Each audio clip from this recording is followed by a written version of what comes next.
All right, just for the record, I totally realize I need to figure out another way to do this, but I'm doing the best I can. I will figure out something, especially to get my my phone to be still instead of shaking around the whole time I'm doing the video. But I'm going to run through Unit 9, Lesson 1 here as quickly as I can.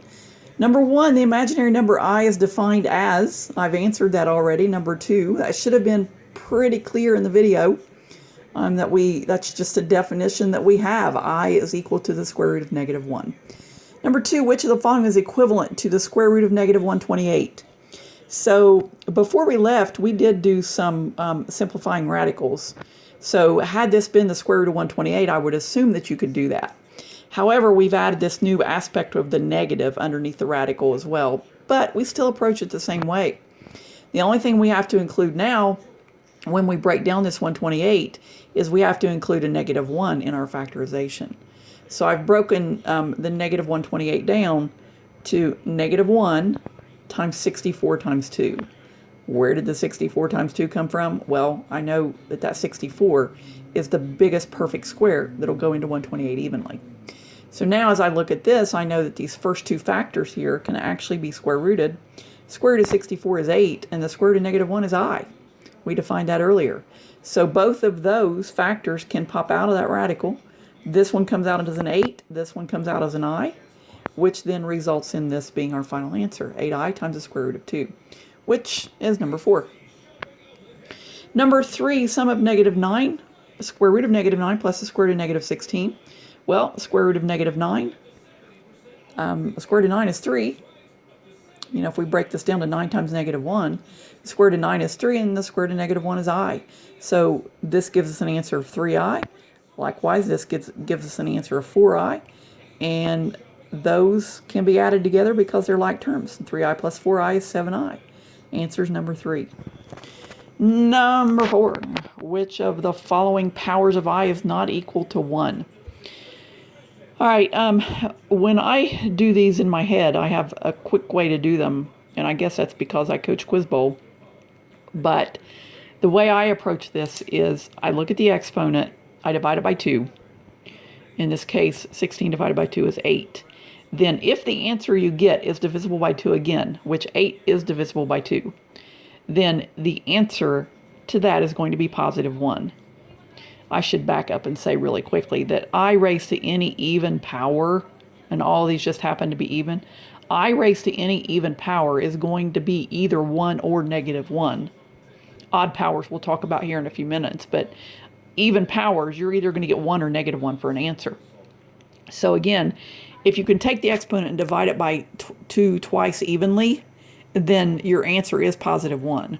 So 16 divided by 2 is 8, and then you can divide 8 by 2 again. Now 26, on the other hand, if I divide it by 2, it gives me 13. And you can't divide 13 by 2 again.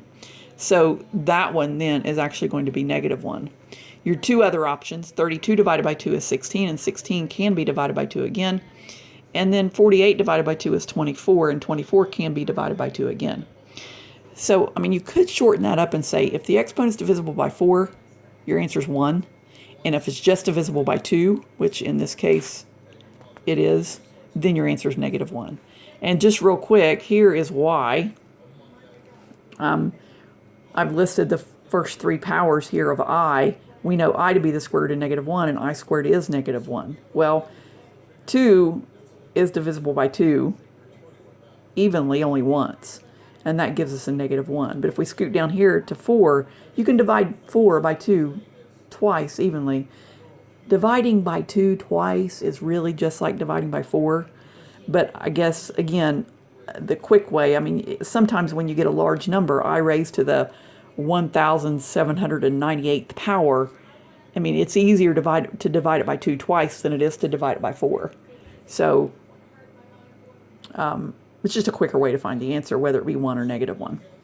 So I raised to any even power, you can see in this short list of problems that I did, is either going to be negative 1 or 1. If it's divisible by 4, if your exponent is divisible by 4, your answer is going to be positive 1. If your exponent is divisible by 2, your exponent is negative 1. Again, I'll have to take a peek at the video and see how Kirk explained that. But that's my quick explanation.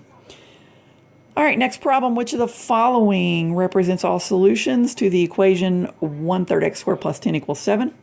I would just treat this like a regular old equation. Throwing the 10 to the right, making it negative, results in 1/3 x squared is negative 3. Then I multiply both sides by 3. I'm sorry. Yeah, I multiply both sides by 3 here to get x squared equals negative 9. Then square rooting both sides results in positive or negative 3i. And again, that I is included in there simply because we are square rooting a negative number. So our answer for that problem then is number 1. Number 6 has 2 equations that we are to solve, pretty similar to number 5. The first one here, my first step was to pitch this 100 over here, make it negative, which results in negative 162. Then I divide both sides by 2, which gets me negative 81. And then I square root both sides, positive or negative 9i. Letter B, first step, throw this 20 over, make it negative, which results in a negative 18. Then, instead of dividing both sides by 2/3, which you can do if you so choose, but much easier in my opinion to multiply by 3 halves, multiply by 3 halves. Over here, your 3's cancel, your 2's cancel, and that just gives you 1. Over here, 2 into 18 is 9, and 9 times 3 is 27. So that gives you negative 27. Then I square root both sides, and I get a result of this. 27 breaks down to negative 1 times 9 times 3. The negative 1 and the 9 pop out, and that's the resulting answer.